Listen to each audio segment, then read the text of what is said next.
लड़की ने दरवाजा खोला और उसके सामने का दृश्य देखकर दंग रह गई। उसने देखा कि अनगिनत ईल कमरे में घुस आए थे। मां बाथरूम में छिप गई और बाहर आने की हिम्मत नहीं हुई। लड़की ने इलेक्ट्रिक हीटिंग रॉड उठाई और सीधे ईल को ग्रिल किया। फिर उसने कोन पैंट ली और खाना शुरू कर दिया। एक और ईल कटार आई, मां को सफलतापूर्वक बचा लिया गया। मां और बेटी भी बाहर भाग गई। मां ने अपनी बेटी को पहले गोदाम में रहने के लिए कहा। वह अपने बेटे को खोजने चली गई। वह नदी पर आई और अनगिनत लाशें देखीं, लेकिन सौभाग्य से उसे यहां उसका बेटा नहीं मिला। अचानक बड़ी संख्या में ईल ने उस पर हमला कर दिया। महिला ने जमीन पर तेल की बोतल उठाई और उसे जोर से जमीन में घुसा दिया। फिर उसने रोते हुए माचिस जलाई। ईल तुरंत जली हुई ईल में बदल गई। उसने घास काटने वाली कैंची उठाई और ईल को काटना शुरू कर दिया। इस समय मां भी दौड़ी हुई आई और उसने जमीन पर आग का एक घेरा बनाया।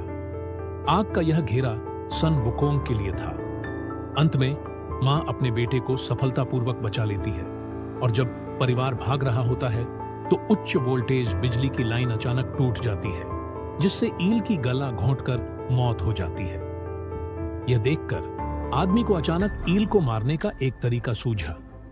वे ईल को आकर्षित करने के लिए ईल के हृदय का उपयोग करने की तैयारी करते हैं और उन्हें एक साथ इकट्ठा करते हैं। जैसे ही वे नीचे उतरते हैं, उसका साथी अचानक फिसल जाता है और ईल उसे घूरने लगते हैं।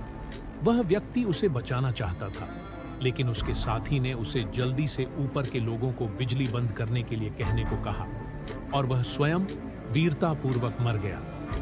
जब वह व्यक्ति ऊपर चढ़ गया तो उसने तुरंत अपने परिवार से बिजली चालू करने को कहा। जैसे ही उन्होंने बिजली का स्विच चालू किया, अनगिनत ईल सफलतापूर्वक बिजली से मर गई। परिवार एक दूसरे को कसकर गले लगाता है। मुझे लगा कि फिल्म यहीं समाप्त हो गई, लेकिन जब एक आदमी पानी पी रहा होता है तो अचानक एक मछली सीवर से निकलती है और उसके टखने को जोर से काटती है।